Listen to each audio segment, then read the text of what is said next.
אין לך שום זכות לעשות את זה, שיון. פה באמת, מי הכריח אותי לעצור? סבא שלך? זה מה שחשבתי שתגידי, את באמת פוחדת להסתכל עליו.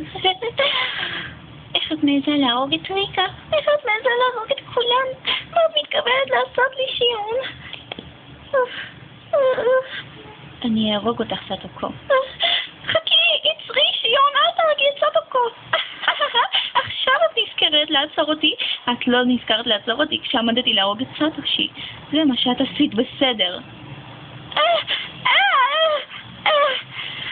חכי, עצרי, שיון, לא אכפת לי מה תעשי לי, רק בבקשה תשחררי את סטוקו ואל תפגעי בה. זה לא היה לך אכפת שהרגתי את סטושי, נכון?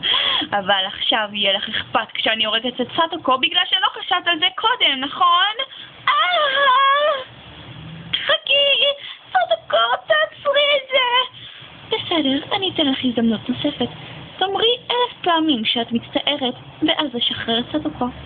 אני מצטערת, אני מצטערת, אני מצטערת, אני מצטערת, אני מצטערת, אני מצטערת, אני מצטערת, אני מצטערת, אני מצטערת. למה את בוכה, סטוקו? באמת כואב לך לראות את עצמך נפגעת?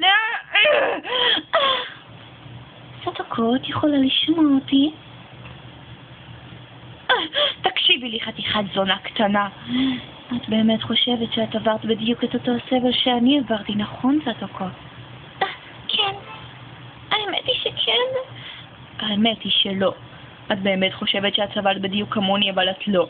הסבל שלי היה בלתי נסבל, בלתי ניתן לתיאור. אבל עכשיו כשסטושי סוף סוף חזר, הוא הביע את משאלתו האחרונה וביקש ממני למלא אותה. חבל שאת תגמרי כמוהו.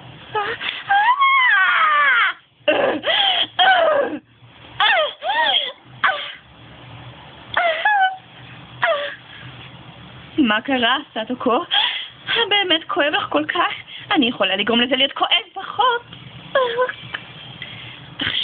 עכשיו את יודעת מה משמעות הסבל שאני סבלתי, סטוקו? לא, שיון, את לא מבינה. אני לא יכולה לסלוח לעצמי על מה שעשיתי לסטושי.